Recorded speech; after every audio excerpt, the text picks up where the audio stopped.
ہر مسلمان کا اس بات پر پختہ یقین ہے کہ قرآن ہر ایک شخص کے لیے نازل ہوا ہے اور یہ کہ اس کے بعد کوئی اور کتاب نہیں آئے گی۔ آج کے اس اعداد اور ٹیکنالوجی کے دور میں ہمارا سامنا نئے اور عظیم قرآنی معجزات سے ہو رہا ہے، جو آج کے دور کے انسان کو اسی دور کی زبان یعنی ٹیکنالوجی کی زبان میں سمجھ آ رہی ہے، جو اس جدید دور میں بھی ایک اٹل حقیقت ہے کہ قرآن اللہ کے الفاظ ہیں اور اس جیسی کتاب کسی انسان کے بس کی بات نہیں۔ قرآن کا آغاز سورہ فاتحہ سے ہوتا ہے، جو اپنے اندر معلومات کا ایک سمندر لیے ہوئے ہے، جسے سمجھنے کے بعد ایک انسان کی زندگی بدل جاتی ہے۔ اس پہلی سورت میں نمبر 7 کا عدد ایک ایسی زبردست ترتیب سے نمایاں ہے کہ جسے جان کر ہر کوئی حیران رہ جاتا ہے، جس کے بارے میں ہم نے اپنی پچھلی ایک ویڈیو میں بھی ذکر کیا تھا، جسے آپ اس ویڈیو کے اینڈ سکرین میں دیکھ سکتے ہیں، جس میں ہم نے آپ کو بتایا تھا کہ نمبر 7 کا قرآن میں کیا کنیکشن ہے۔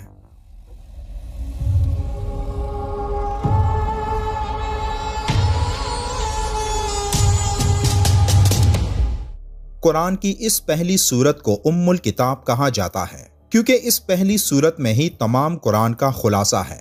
یہ سورت 7 آیات پر مشتمل ہے اور یہی نمبر 7 ہم انسانوں کی زندگی میں ایک اہم رول ادا کرتا ہے، کیونکہ 7 کا یہ عدد ہماری زندگی اور موت کے بعد آنے والی زندگی سے جڑا ہوا ہے، جیسے کہ 7 آسمان، 7 زمین، ہفتے میں 7 دن، 7 براعظم، حج کے دوران 7 مرتبہ طواف، نماز میں سجدے کے دوران جسم کے 7 اعضاء یعنی چہرہ، دونوں ہاتھ، دونوں گھٹنے اور دونوں پاؤں کا استعمال ہونا۔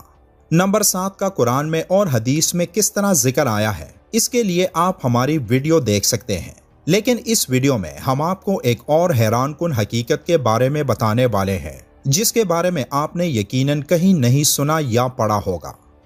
اس صورت میں 7 کے عدد کا تعلق صرف اس صورت میں استعمال ہونے والے حروف کے ساتھ ہی نہیں، بلکہ 7 حروف ایسے بھی ہیں جو اس صورت میں بالکل استعمال نہیں ہوئے۔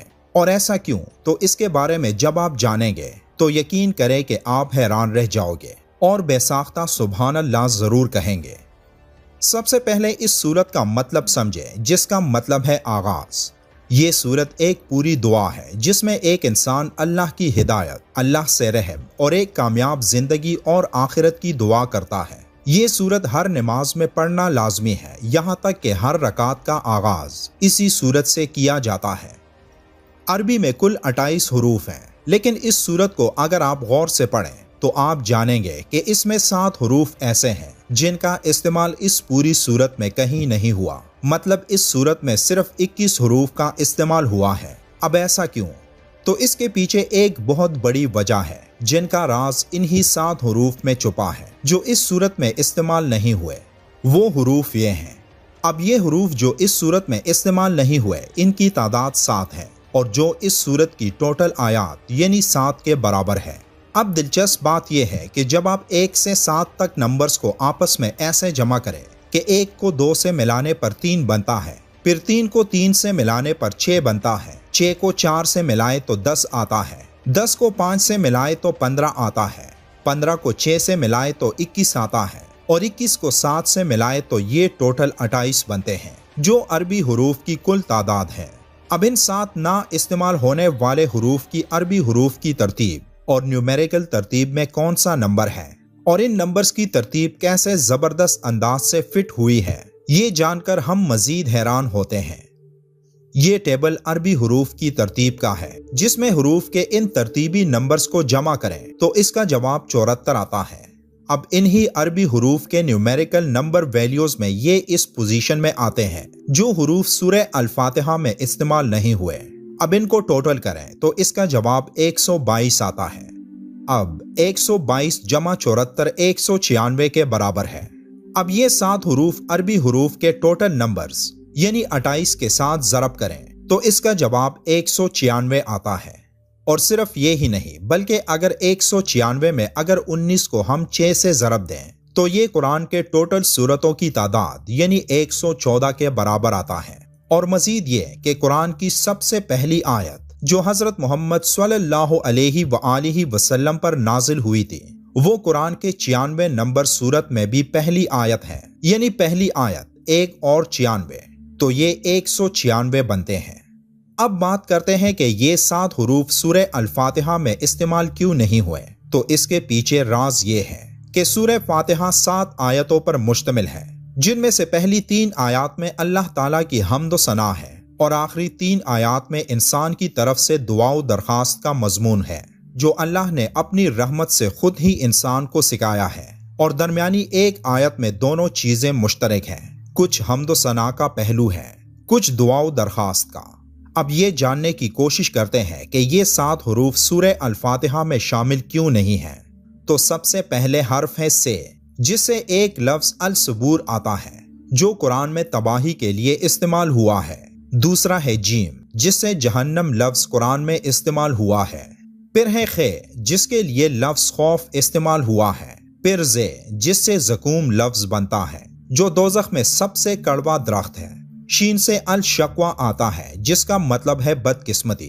فے سے الفراق، جس کا مطلب ہے جدائی یا علیحدگی، اور 7واں زوے، جو ظالم کے لیے استعمال ہوا ہے۔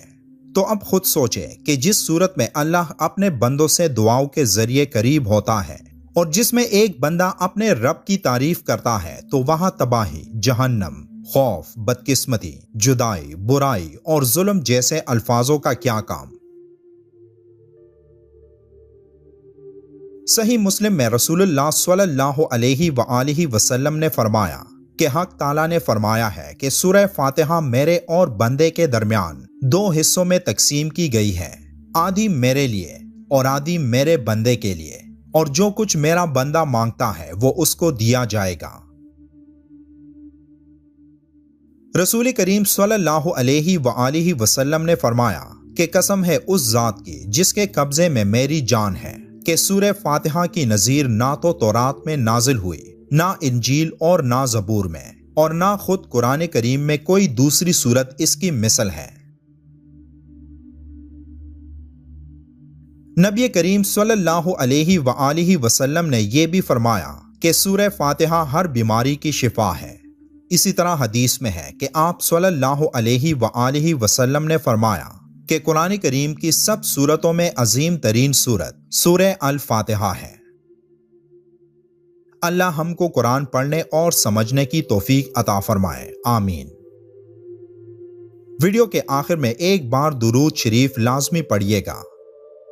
ملتے ہیں ایک اور معلوماتی ویڈیو میں، تب تک کے لیے اللہ حافظ۔